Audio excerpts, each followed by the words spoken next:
Hello and welcome back to the Craft Mansion. I'm David, and in this week's video I'll be making two things. So the first one would be to change this ordinary bullet journal to look like River Song's diary from Doctor Who.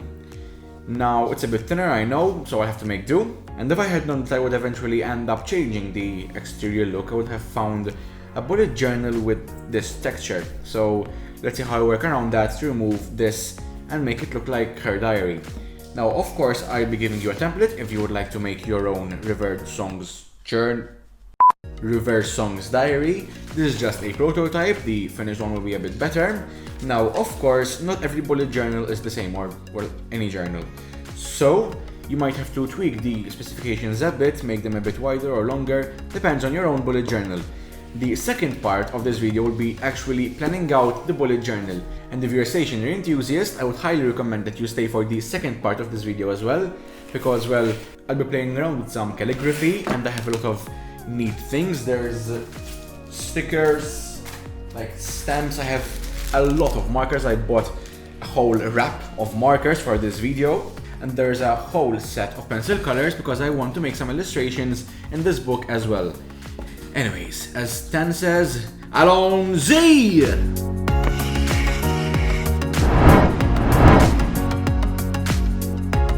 So the first step is kind of extra for me because I have to remove this textured material, but I'm still debating if I should remove this elastic band. It still stays closed on its own and the original diary doesn't have a band, so I think I'll remove it, but I'll see later on. I started by removing the tab at the front and cutting the textured cover from the edges, so I could then peel it off. I decided on removing the elastic band.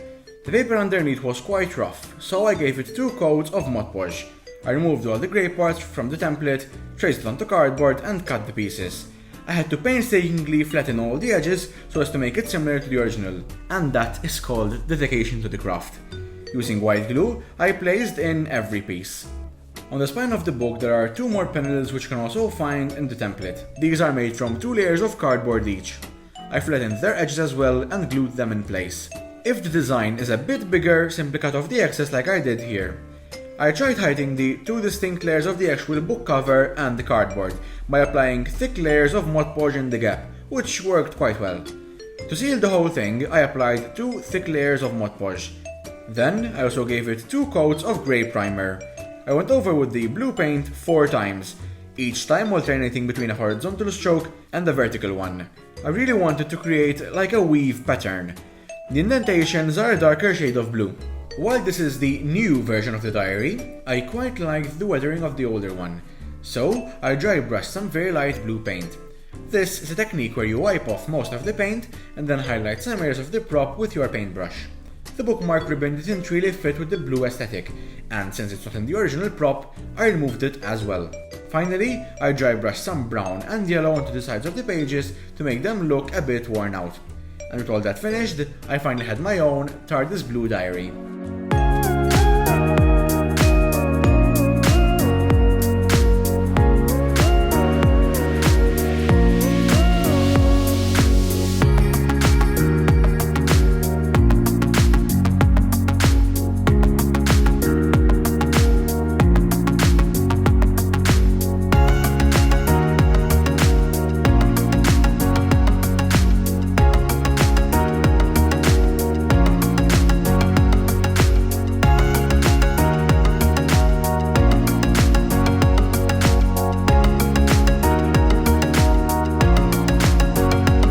So the first part of this video is now ready, and I have the finished River Song's diary from Doctor Who.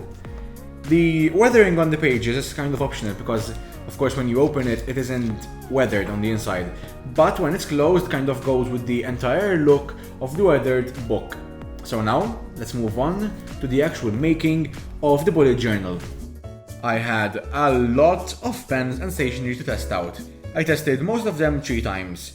So I tested them by doing a single stroke, then repeated strokes, and finally I held the pen in place to see if there was any bleeding through. And these are things I tested out.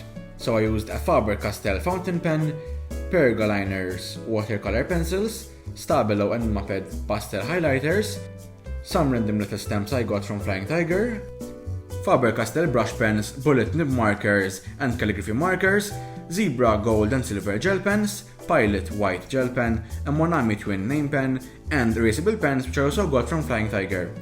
Later on I did test some glitter markers, colored markers and felt pens which I thought of while working on the journal. So from my study, I found out that while most of them are safe on a single stroke, except for the felt tip and the marker, which are both on this pen, and most of the repeats, they bleed through, especially, yes, again, the marker. So obviously I have to avoid repeats. Luckily, the watercolor pencils turned out okay, yes, so it should be fine, and these pens as well. So obviously the things I will be using most are the erasables and the fountain. I'm really glad that the fountain pen actually never bled through, even on repeats and holding the pen down. For the intro page, I went with a Middle-earth theme, so I wrote the quote, "I'm going on an adventure!" from the first Hobbit movie. I'm planning to use a lot of quotes because future months will all be movie and TV themed. Then I set on to color the interior of Bag End facing the door.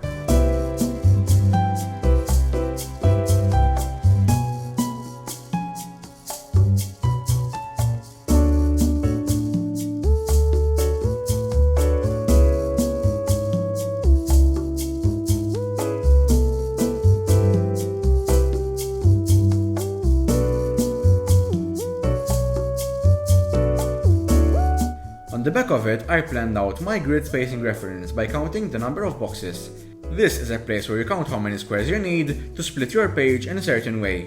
For example, if I split my page in 4 adjacent columns, I would need to leave a space on each side and have each column be 6 squares wide. Then I split the page in 4 again, but this time with spaces in between the columns. You can do as many numbers as you want. I decided on doing 4, 3 and 2, both horizontally and vertically. In the key, I have 7 bullet types and 5 color-coded pens. A task is indicated by an empty square. If it started, I fill in half of it, and when completed, I filled in the whole thing. A moved task has that little arrow inside. If the task or event is important, I may add an asterisk. An event is indicated by a dot, and a note by a dash. In the middle, I drew the view as seen from Bag End's door with the pavement and hills far away.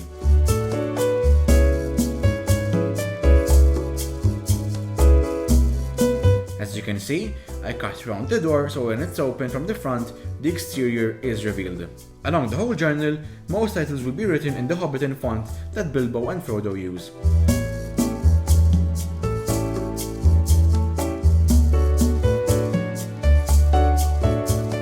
There is really no particular theme to the index pages.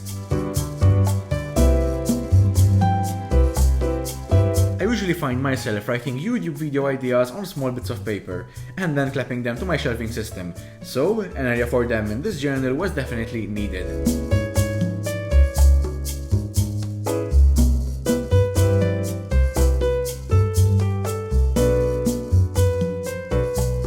I started marking the pages so I could then jot them down in the index. I advise you to add pages and sections as you go along. Don't write everything out from the beginning. Before I started, I had already drawn a plan, but on the journal itself, write the pages as you go along. Having a spread dedicated for just YouTube uploads will help me in seeing when I posted most videos. I wrote all the dates and left a space underneath where I could write video names. And for this spread, I went with the Game of Thrones theme, with many house banners and colors.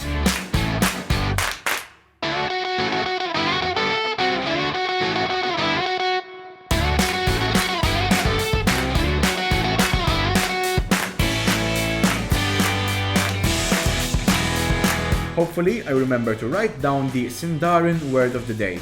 I am trying to learn Elvish, though recently I had slacked a lot. Of course, I gave this a Middle-earth theme, and wrote down some names and their definitions in a Tangwar manner along with some illustrations.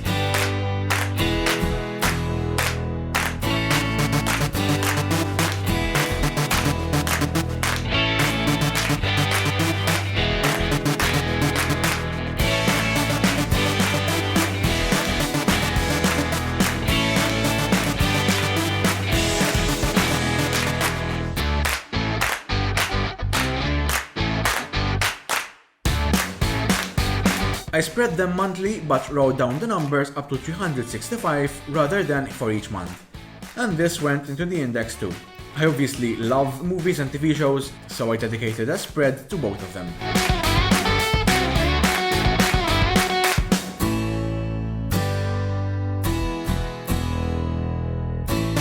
Finally, before starting each separate month, I drew out a future log for 2021. I couldn't really fit a theme here. Mistakes do happen, so unfortunately I had to use correction tape and re-enter the dates. Some things could already be filled out. I have a lot of Harry Potter ones left, so of course I jotted them all down, along with some other random projects. Things don't need to be in list order. I think that wastes a lot of space, plus writing them like this is even cooler. The future log is for important things you have dates for before even starting to plan out those specific months. There's no need to write details here. For example, I'm just writing out a unit's code, marking when an assignment needs to be handed in. Of course I have lots of things to write down, but for now this is the general idea. I'm really looking forward to filling in the rest of this bullet journal, not just because I get to keep everything up to date, but because I get to make different themes from different TV shows and movies, and I already have some things in mind. Now if you would like to see the rest of this bullet journal planned out, well, you're in luck, because I'll actually be uploading monthly videos where I upload the next month. If you follow me on Instagram, then you'll get more frequent updates because, well, I'm uploading less videos now. But if you follow me on Instagram, then you'll get frequent updates, maybe daily or once every 2 days, about what's going on with this bullet journal. I already know the design of next year's journal, but I won't tell you because, spoilers! If you like this project, give this video a thumbs up and leave a comment down below with who's your favorite Doctor. Mine is David Tennant's, followed closely by Peter Capaldi's. But that might change because I'm actually watching all the classic Who episodes and, well, it might change. Who knows? Who knows? If you would like to be notified about my next videos, ring the notification bell down below and you can always subscribe right here. These are some more videos from my channel, and until next time, this is Jaffer Song's Diary, I'm David, and this is